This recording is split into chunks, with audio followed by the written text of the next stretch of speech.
before, but it just so happens I've been carrying them around in my briefcase.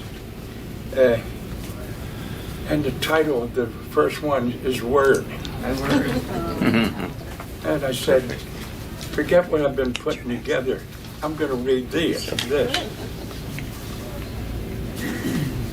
It's called Word.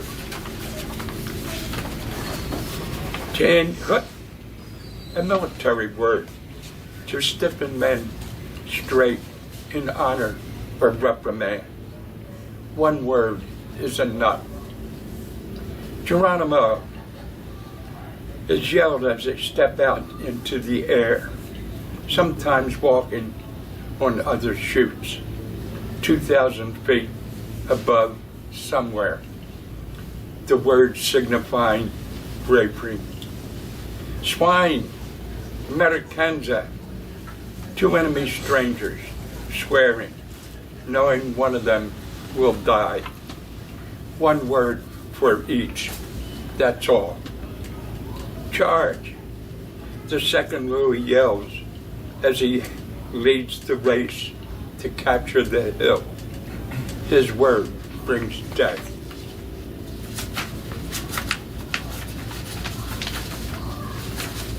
You may notice I shake a little. Shit. I'm hit. A sergeant laments calmly, then stumbles backwards, somersaulting down the slope. A word he never said again at home.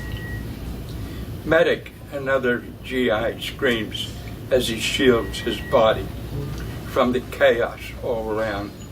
A word too often heard this day. Nuts, a simple blue-collar answer to the enemy's question. Do you surrender? One word, 4 letters, says it all.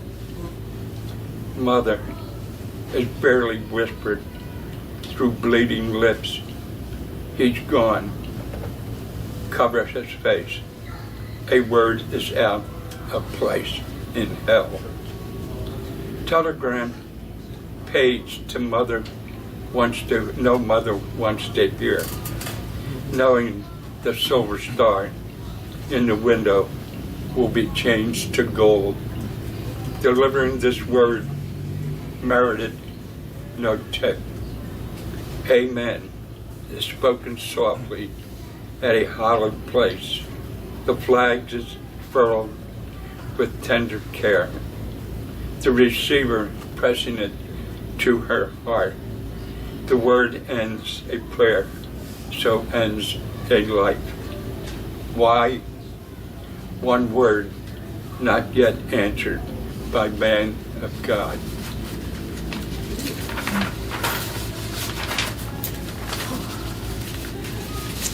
Let him be. He went to war for you and me and served this country. Now, let him be. He came home, but couldn't adjust to what society said he must. We asked him to march in our parades, to pay tribute to others for sacrifices made. No longer a hero, standing proud in the sun. No more school cheers for games he had won. No one told him demons come from his gun. To constantly remind him of the things that he's done. And oh, how they did, way deep down inside. And oh, how he fought them. And oh, how he cried.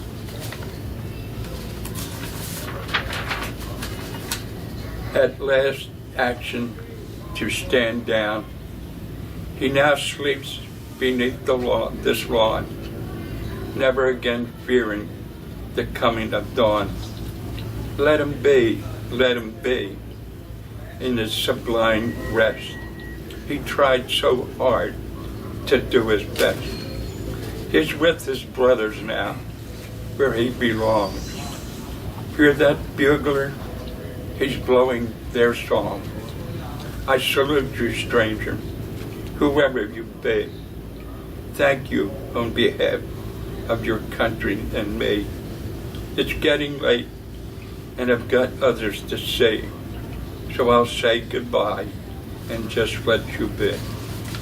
Wow. Oh, beautiful. And one more, and it's also a certain day of the year is approaching, and I think that's why I carry this around. I smiled as I stood in the sand, staring at the little waves as they rushed to challenge my presence on the beach down the shore. I was an obstacle in the path of their mandated duties to forever bring and carry away debris and treasures from the city. They showed a little concern for my Sunday best shoes as they relentlessly forced me to retreat to higher ground. It was then that I remembered the 6th of June in '44. I wasn't thinking about wet shoes then. I was thinking about staying alive. Today I looked out over the ocean, and there were no ships or LSTs, no airplanes roaring overhead, nor smoking clouds to burn my eyes, no ear-splitting bursts of big gun shells, no noise of machine guns or grenades, or shouts of the living to keep moving, nullifying the screams of the fallen. I turned away from the waters with the sudden urge to run, as trained, but as my eyes searched the sands, there was no one to follow, nor were there footprints in the sand or helmeted warriors lying face down, while others stared blankly up at the sky, sand and seaweed sprinkling their eyes. And surely there were no tanks or trucks destroyed or bogged down in the sand to be a shield as we zigged and zagged our way to a safer place, even for a moment. Through the tumult, the waves continued, the unbroken eons of their assigned tasks, covering with sand what couldn't be removed, and cleaning the beaches of unwanted things. Little indentured housemaids of old, the waves returned like indented housewives of old. The waves returned time after time, pushing crests of cleaner water before them to rinse the white sand of any red stains. Wrapped in the vision of the past, I was suddenly reminded that my thoughts had carried me too far. So much for my Sunday best shoes. But that's all right. It was a small price to pay. Those memories should never be forgotten.